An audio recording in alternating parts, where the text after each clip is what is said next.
Afternoon, everyone. My name is Betsy Sanchez. I'm the Executive Director of Marketing and Public Information here at Antelope Valley College. Thank you so much for joining us for this student town hall via Zoom.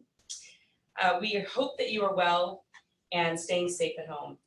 We know that these are unprecedented times and that you have many questions about your academics here at AVC. In fact, we got quite a few questions from all of you in the last couple of days. We won't be able to answer all of them today, but we will do our best to provide all the answers that we can.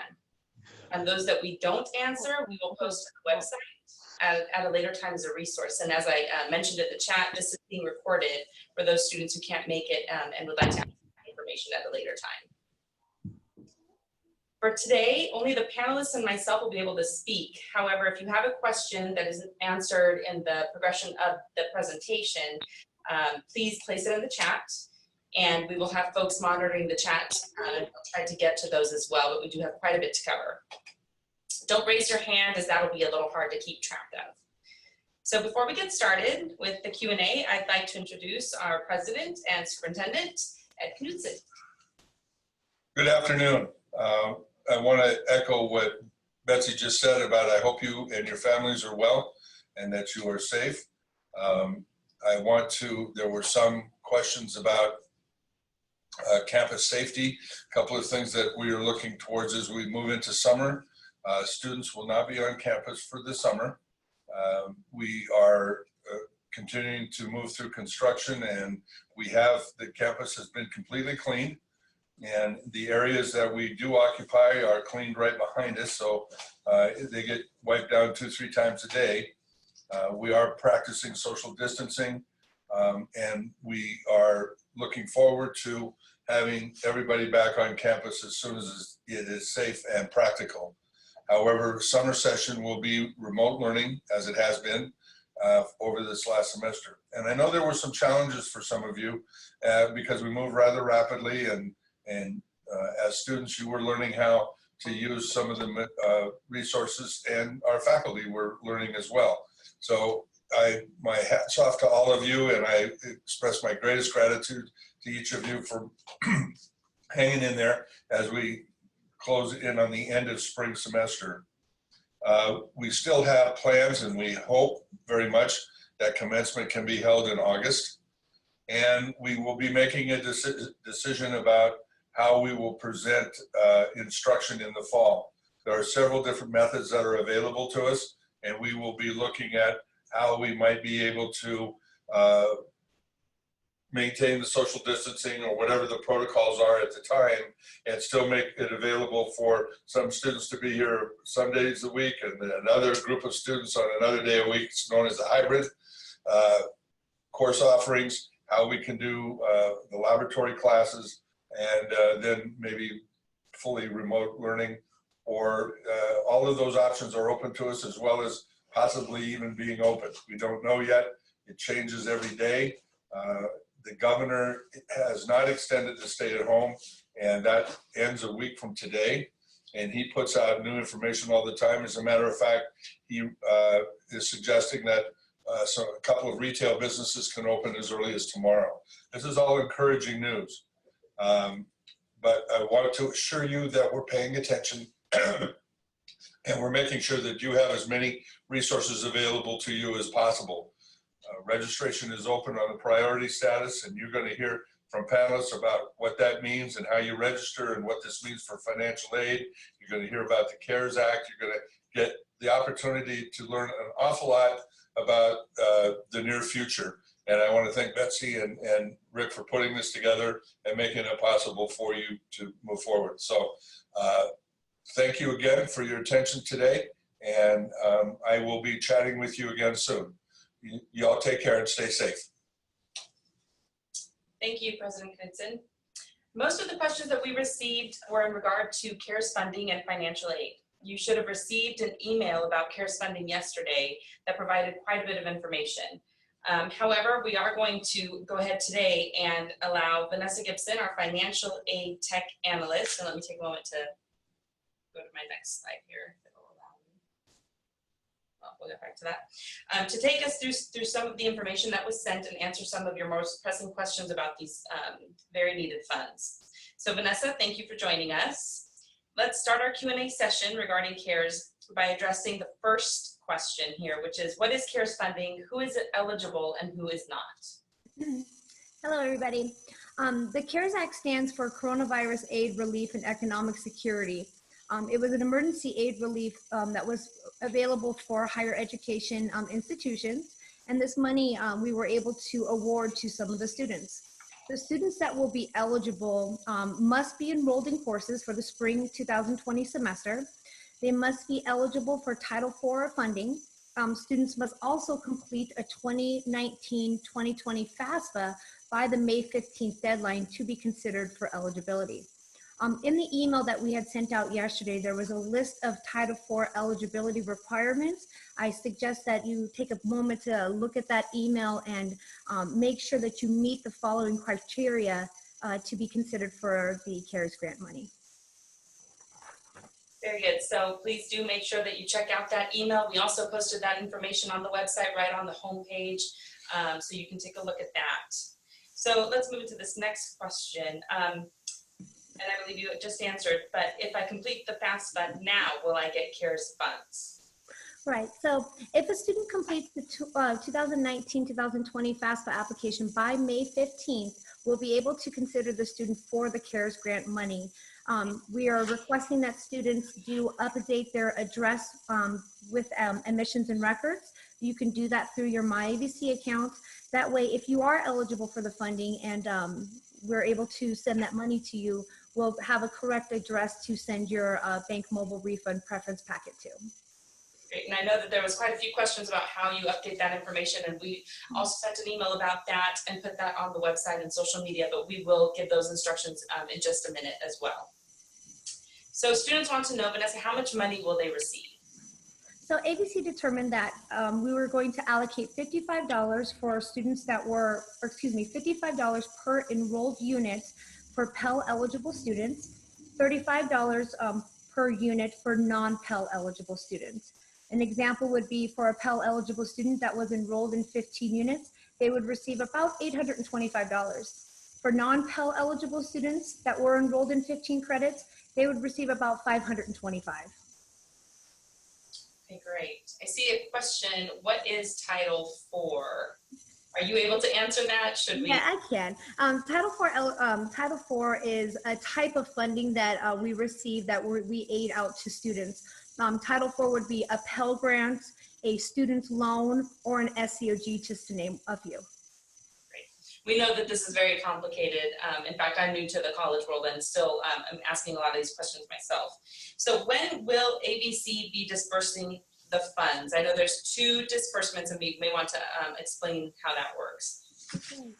Yeah, there is two initial disbursements that are going out for the CARES grant. We have awarded the first group of students. If you were considered for the first round of disbursements, you should be able to log into your MyAVC account and check your student account to see the amount that was awarded to you. That money is supposed to go out to students tomorrow, May 8th. The second round of disbursements is going to be on May 29th. Great, and I think it's important to underscore, you told me yesterday that the students can receive either the first disbursement or the second, but not both. It's one disbursement. That's correct. So a student will either be in the first disbursement or the second disbursement. They will not be in both of them. So obviously students want to know how they get their money. You spoke to this just a little bit, and I know there's questions about Bank Mobile, which were also in the email. But I'll let you explain a little bit about how you get those funds. Once a student has completed a FAFSA application and is enrolled in units for the spring semester, they will be, a file is generated over to Bank Mobile, and Bank Mobile will mail them a refund selection kit. So it's information on how the student can choose how they want to receive their money. If you've already completed a FAFSA application and you're enrolled, you should have already received your Bank Mobile packet. If you have not received it, please email the financial aid office at financial_aid@avc.edu. That way we'll be able to research what happened and get you a refund selection kit sent out as soon as possible. Awesome, great. Now, there was some questions about why AVC decided to disperse funds this way. Can you speak to that? Of course. College leadership worked hard to maximize the amount of funds to students and decided to provide assistance based on how many units the students were enrolled in. We also provided more assistance to students who receive Pell Grants, as those students typically have more financial need than other students. We also wanted to make sure that we aligned with the vision of, the Chancellor's Office vision of success and the district equity plan. Great, so that's a little bit of the behind the scenes or background on how that decision was made for all of you asking. Is there any funding for those who aren't eligible that you know of yet? Right, so there is a pretty big population of students that are not eligible for this funding, unfortunately. To list those off, it would be incarcerated students, students enrolled in strictly non-credit courses, international students, undocumented students, and students who do not have a high school diploma or its equivalency. Specifically, if there's going to be any funding available for these populations of students, the Chancellor's Office is aware of the lack of funding for these populations, and their options are being explored and information will be provided when it becomes available. We are hoping that we'll get some support from the Chancellor's Office and be able to provide some type of funding to specifically some of those populations. So one of the questions that we received from our students is, if you exceed your unmet need for 1920 financial aid, does this disqualify you from receiving the CARES Act funding? Okay, so I believe the question was, if you've ran out of unmet need, would you still be eligible for the CARES Act funding? We are actually, we are increasing students' cost of attendance, so that way they would be eligible for the grant regardless of whether or not they have unmet need available. So if your unmet need has already been met, we will increase your cost of attendance so that you can be awarded this grant. Another question was, I don't receive financial aid because I'm maxed out already, would I still be eligible?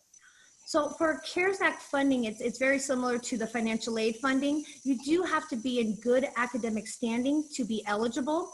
Meaning if you were maxed out, that means that you're not going to be eligible for this term. But students can appeal that decision. So if you have not already turned in a satisfactory academic appeal, we advise you do so as soon as possible. That way, if we can get you eligible, we will. We will try. That's good. What's the most units we have to qualify for CARES? CARES grant funding does not have a minimum amount of units for a student to be enrolled. As long as the student is enrolled in one course, we would be able to fund. I've seen when we were dispersing, when we were ordering the funds yesterday, we had students that were enrolled in just one course and was able to get a small allocation. Okay, and we have one more question in regards to CARES funding. The question is, my husband and I are both low-income students at Antelope Valley College. Would we both qualify for funding, or is it per household? So as long as both students had completed a FAFSA application, are Title IV eligible, and enrolled in courses, both students would be receiving this grant. It is not based off the household. It is individual for each student. Okay. All right, that is the CARES funding. So let's move into financial aid. The questions that we have about financial aid are, how can we apply for student loans? Oh, that's a really great question. If a student is eligible or is considering borrowing a student loan, we do advise you to check out our website.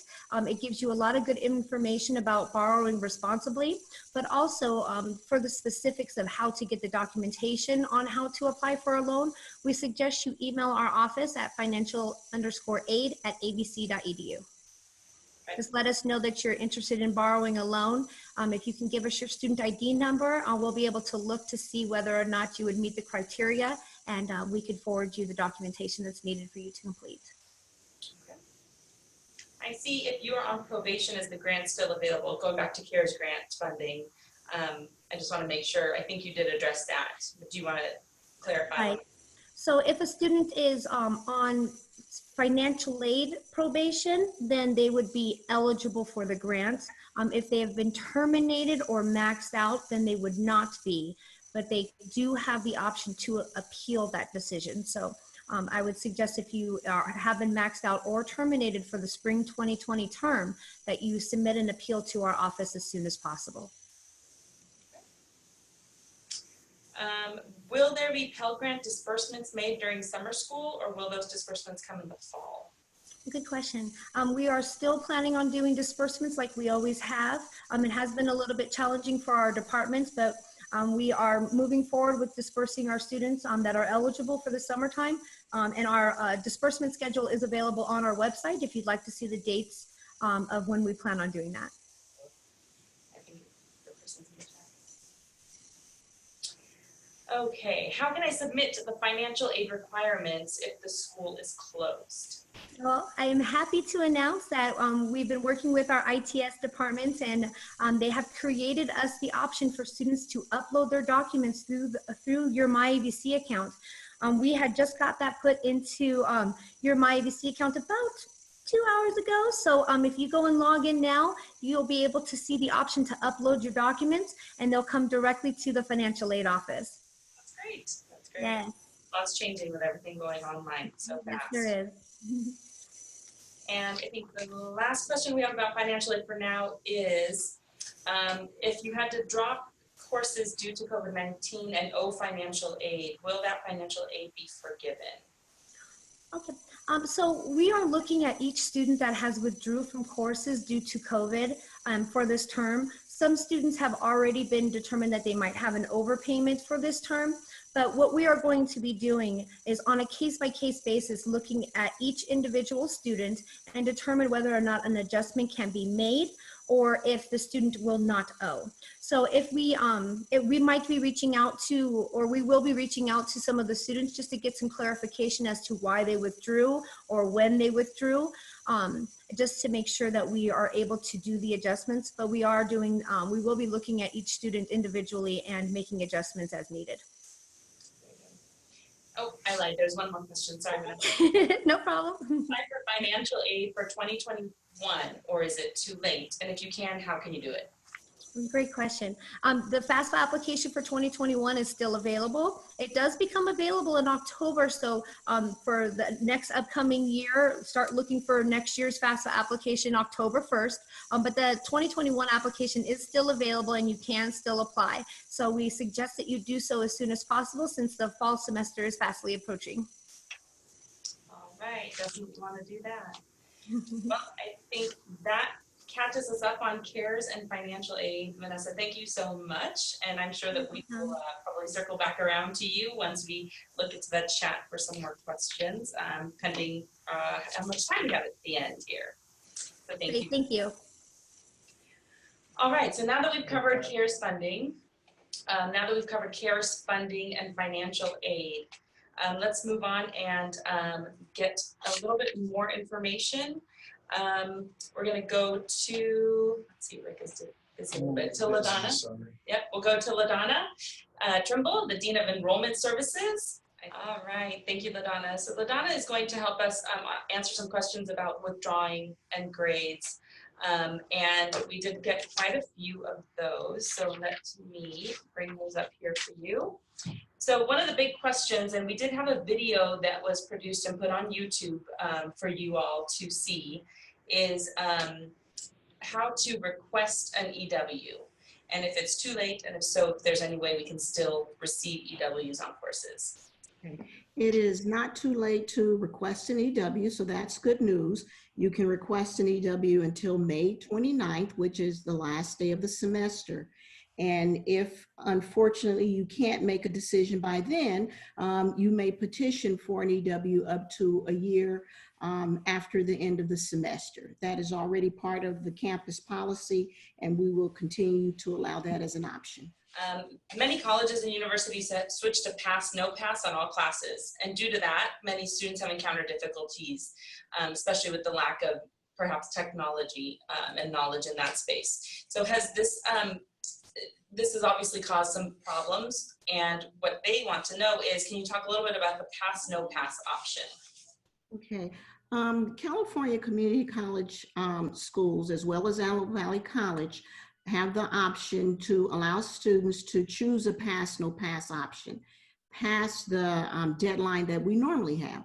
So if you're interested in changing one of your class grade options to pass, no pass, you may still do so until May 29th. The pass, no pass form, a fillable form, is on the admissions and records webpage, and it's registration at avc.edu is where you return the form. Again, admissions and records webpage under admissions forms. There is a form there for pass, no pass. Very good. Thank you so much for that. We also had a couple for you here about registration, and that's pretty timely given that registration has begun. Can you speak to what forms need to be completed for registration and how folks can pay online? Okay, well, if you haven't applied yet, you can go on to the AVC website and apply to be a student. But for students who have applied by April 23rd, those students have a registration appointment, and you can check your appointment within My AVC.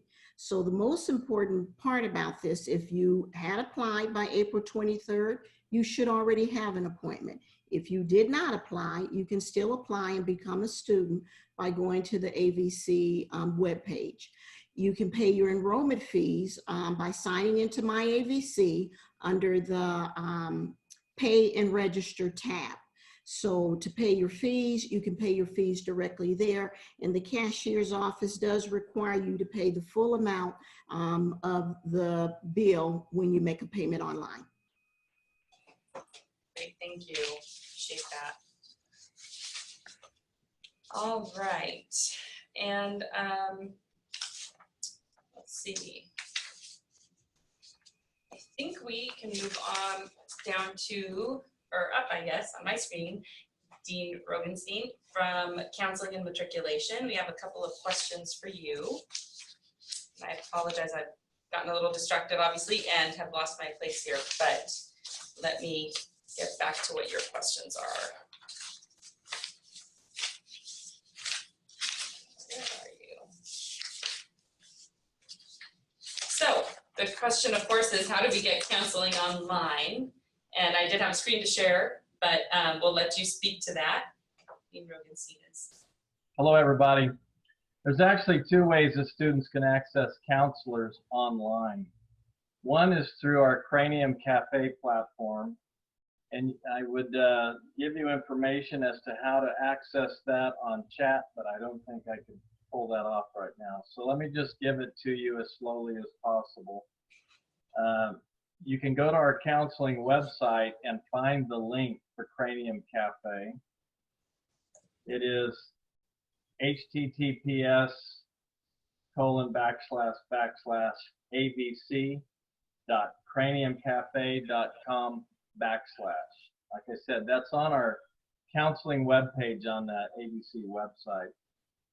When you go there and click on that link, it will pull up a list of counselors' names, and they'll be on cards, and it'll show whether they're online or offline. If a counselor's online, you can just click on their card, it knocks on the door, and it'll let you know if they're available at that moment or if they're in session with someone, in which case you are allowed to wait in their lobby until they finish that particular appointment.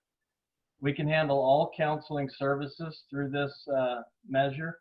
So if you go to Cranium Cafe through our website and talk to a counselor, they can update ed plans, they can create new ed plans, they can help you with transcript evaluations, what services are available. Anything that you would normally need from a counselor is available online through Cranium Cafe.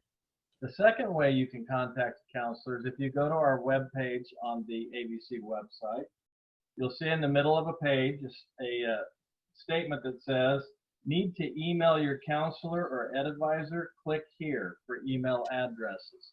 If you click on that link, it will bring up all the email addresses for every one of our counselors and education advisors. That's great. Thank you so much. And we will make sure to provide that link via email to everybody. We've also have it on our social media platforms and obviously on the website, like you've mentioned. And one more question for you is, if they're transferring in the fall and would like an update from a counselor about other requirements needed, what's the best step to take? Yeah, the best steps to take would be to access a counselor through Cranium Cafe, the online counseling program, and that counselor will be able to assist you with that. Awesome. Thank you so much. All right, we are going to move into a few IT questions that we have here for our Executive Director of IT, Rick Shaw. And he's a little busy, obviously, so we are going to try and see if we can make this work. So one of the questions that our folks had in relation to the CARES funding was how to update their contact information in My AVC. Thank you for the opportunity. You can update your address and demographic information through My AVC. If you go to My AVC and then click the Register and Pay tab, and then halfway down on the right-hand side is an update, the address tab. Update, oh, wait, if I have it right in front of me, I can read it for you. Give me one moment. But there's a link right there. There's also an article on the front page of the web page. Go to avc.edu, and then down below there's a link there for updating information and a step-by-step. Great, and we did send an email about that, so make sure that you check your email or the website if you still haven't been able to update your contact information. We also had a question about summer courses and if they'll be conducted via online tools. I think you know of various tools that instructors use. There are a number of tools that faculty will use, and that's completely up to the faculty as to what tools they want to use. Primarily integrated with Canvas is Zoom, but faculty also have access to Google Hangouts, which includes Google Meet, as well as Microsoft's Teams. All of those are available to faculty, and it is up to them on how they want to conduct their course. Great, so make sure that you are touching base with all of your instructors in regards to where they are conducting their courses, particularly as you go into summer, which as you've heard will be held online. And do you want to talk a little bit about the loaner computers that you've been able to give out to help students? So far, we've given out 225, we've loaned out 225 computers to students in need. We still have quite a few available if there are students with need.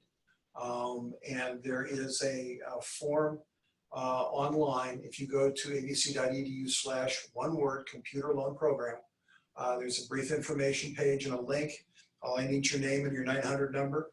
Once you're enrolled in a minimum of 3 units for summer, you'll be eligible to borrow a computer. If you're enrolled in 6 units for fall, you'll be eligible to borrow a computer.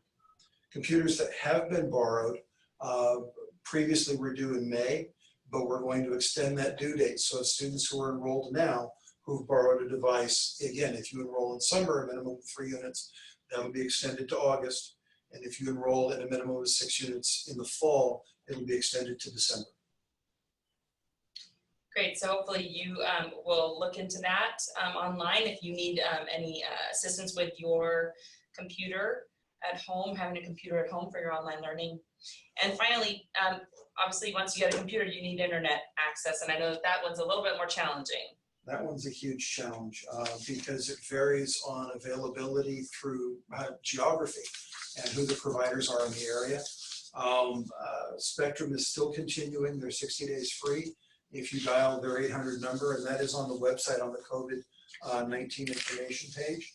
I have it right here in front of me. If I scroll down, that number is 844-488-8395, and I will drop that in the chat. You give them a call, and they're lending for 60 days for free without a commitment for students in need. That's great, thank you so much. So we have covered quite a bit and done so fairly quickly. We still have a few more questions left and would like to go to the chat as well.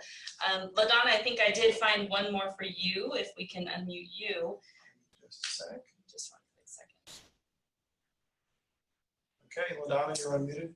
And the question is, will diploma certificates be delayed or mailed because of the shutdown? Well, we understand that students, especially students who have a certificate or have earned a certificate, need their certificate right away. Normally, students pick the certificates up. And so what we're doing is any student that contacts us and we have the most up-to-date information, we're more than willing to mail your certificate or diploma to the address that you provide.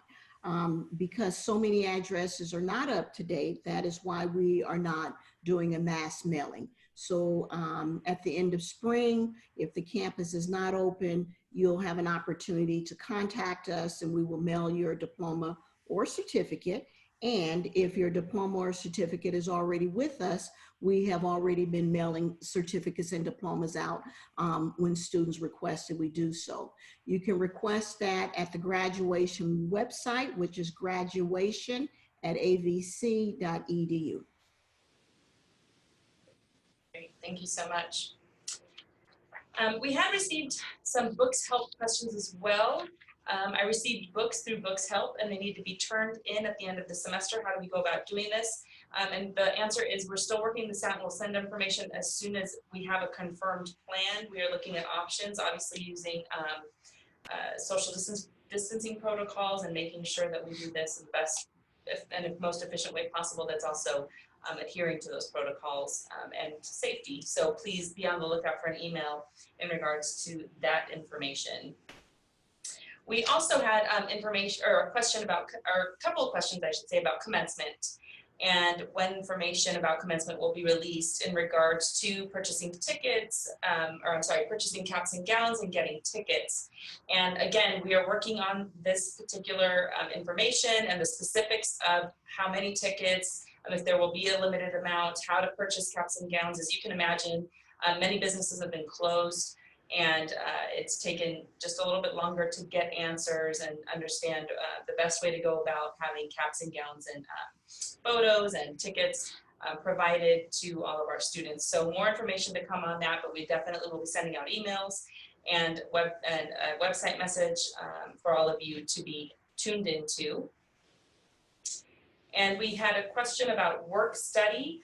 That is also in the process of being decided, and I think we're getting very close to sending an email information about work study of the program and how it will work moving forward, given the situation that we're in. So we didn't want to leave any questions off the table. We wanted to answer what we can, but also let you know when we don't have answers and that they are coming. It is something that we are working on and have been working on for the last few weeks and in an effort to really get you all of the information that you need, rather than give you bits and pieces. We want to be able to answer most of the questions that we can on each topic all at once. So those are a couple that I had there. And one more before we go to the chat. I have a specific question about the Rad Tech program. Has the selection process for the program already been completed? The answer is yes. The initial groups of students that were selected have been notified. Not all have responded, so the process is not yet complete. The goal is to start as planned, but not all of the clinical facilities are allowing students. The start date will be based upon clinic site availability. So obviously the situation for all of us is very fluid, and we continue to look at all of the different elements involved to make sure that we're providing the best information. And I think there'll be some updates from that program for those who are involved in the Rad Tech program. Okay, let's go to the chat and see if we have a few minutes to be able to answer some questions on the chat here. Okay, looks like we're responding to some as we go too. So how will communication classes work for summer session?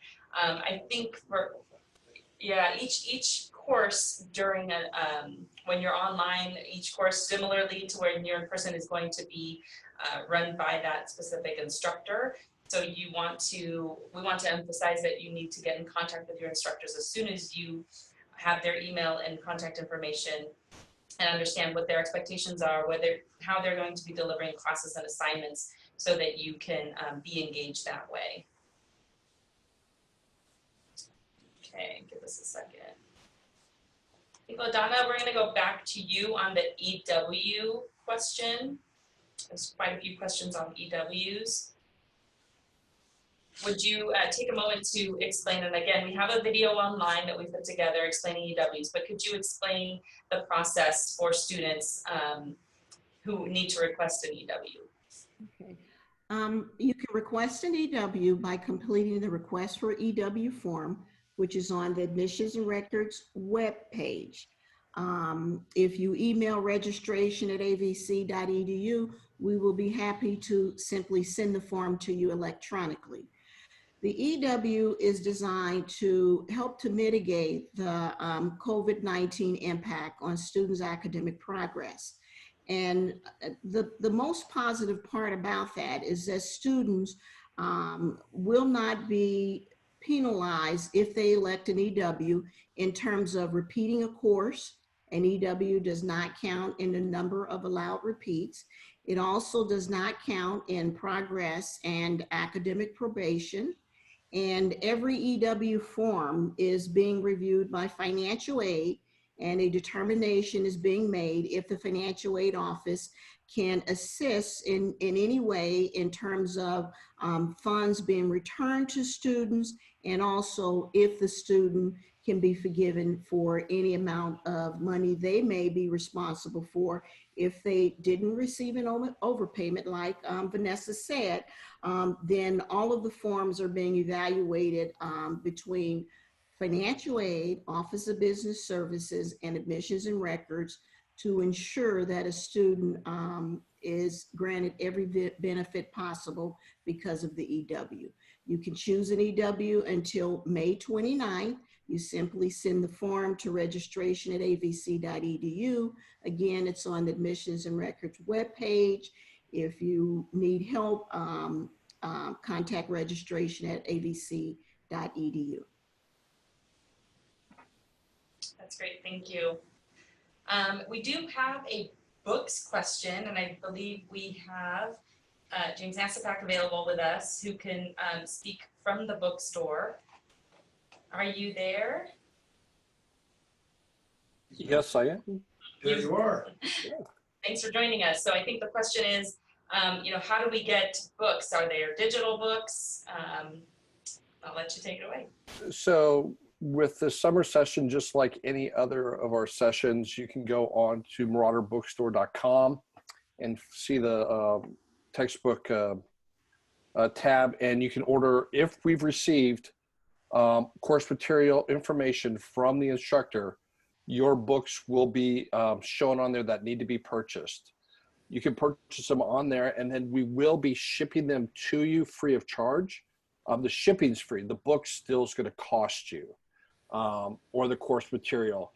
And then we'll have different options for you as far as purchasing, or if it's new or used, or if there's a digital version of it as well. So that is going to be your resource to go to. So as we've received materials from the instructor, we put those up as soon as possible to give you the best option to succeed in your course. Thank you. Okay. And back to you, Vanessa. Who can they contact, and what's the best way to contact financial aid if they have additional questions? Currently, the best way to contact a financial aid office is through email at financial_aid@avc.edu. You also can call our office and leave a voicemail, and somebody will get back to you. But for a quickest response, it would be to email our office. Great. So if you didn't get that email, perhaps Vanessa, you can put that on the chat. financial_aid@avc.edu. Okay, let's take a look here.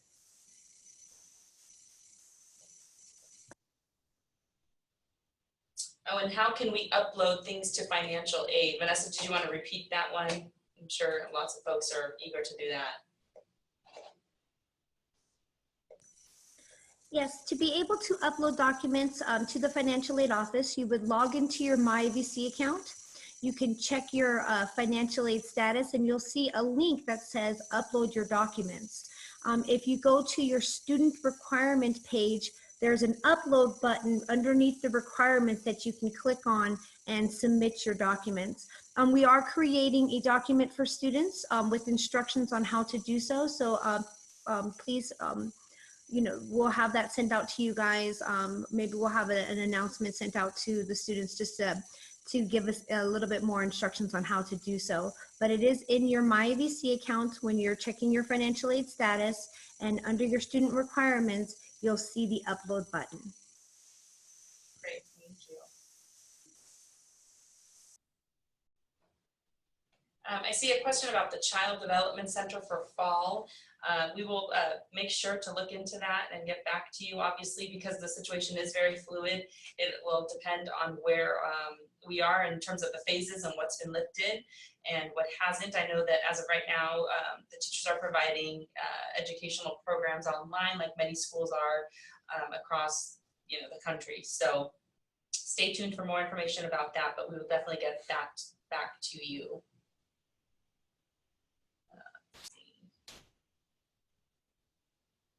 I see student workers, and that is information that should be coming out to you very shortly via email in regards to student workers for the next term, and providing you details on that via email, hopefully within the next week or so.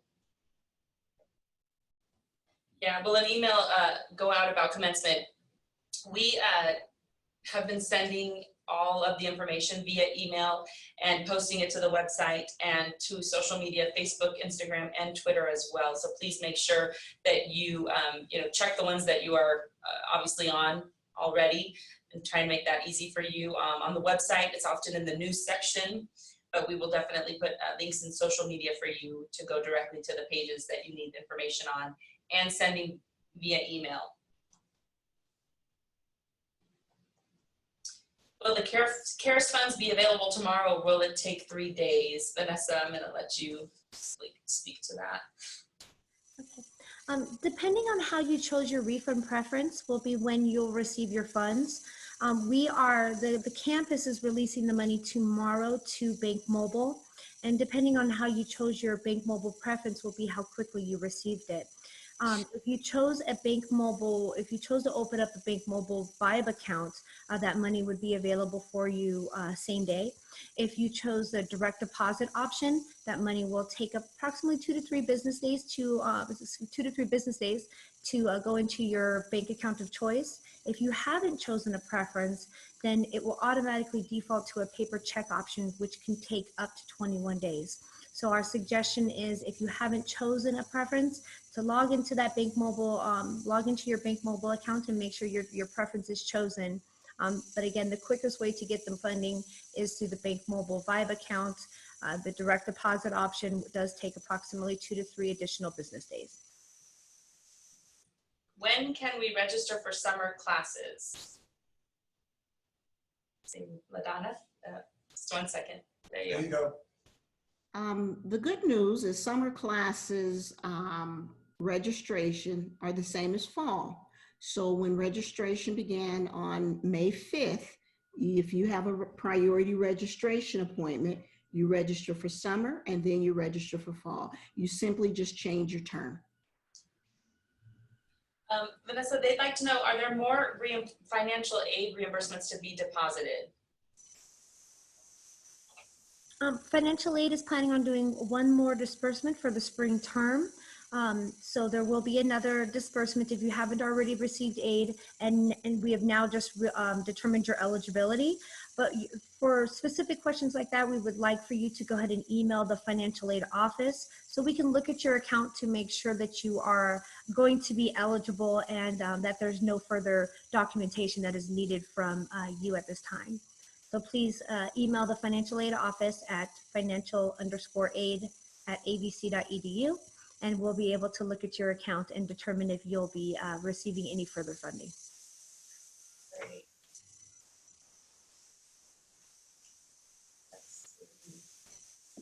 I'm an athlete and I don't have priority registration. How can I fix that? LaDonna, do you have an answer for that one? Yes, the priority registration opportunity can be worked out for certain students who didn't get priority because of a timeline that they have no control of. So if you are an athlete and you have met all the student success components, which is completed your application and ed plan, that you have your placement and you've done the online orientation, then you may be able to still get an appointment. You should work with your coach to work with the counseling staff that are assigned to athletes. And if there's a way for you to get priority, it can be worked out, but it has to go through the athletic department, through counseling. And I would suppose if you emailed or contacted counseling and told them you need to speak to a counselor for that, they will be able to get you to the right person. LaDonna, how would you go about appealing to retake a class? There's a form online on the Admissions and Records webpage, and it says request for extenuating circumstance petition. So a student would need to petition to take a class if they already have 3 enrollments in the class and has not earned a standard grade. Or a student may need to petition to repeat a class because they feel that the grade that they have needs to be they need to take the class again because they're not satisfied with the grade that they earned. So what you should do is go online, look at the Admissions and Records web page under admissions forms and look for the extenuating circumstances petition. Great, thank you. Vanessa, I think this is the last one we'll probably be able to take from the chat. I see on my account balance for spring, it says COVID-19 CARES Act minus 330. Does that mean they have deducted that? Mm-hmm. Yeah, so the way that the screen shows for students under the My AVC account, the negative amount is normally the amount that the student would be receiving. But to be for sure, I would suggest that you send an email to our office so we can take a look at your account just to verify. But normally the negative amount is the amount that is going to be going out to the student. Great, thank you. One quick note, I see somebody who might be able to give us a little bit more information about tutoring and the Online Learning Center. Riley, are you there? I am. Would you like to let the students know where to go? I know that there's a lot of resources that are available to them. Sure. If you go to our website, the Learning Center has a significant number of resources there. So students can get one-on-one tutoring, or they can do student supplemental instruction as well. We also have a few systems in place that allow students to get tutoring 24/7.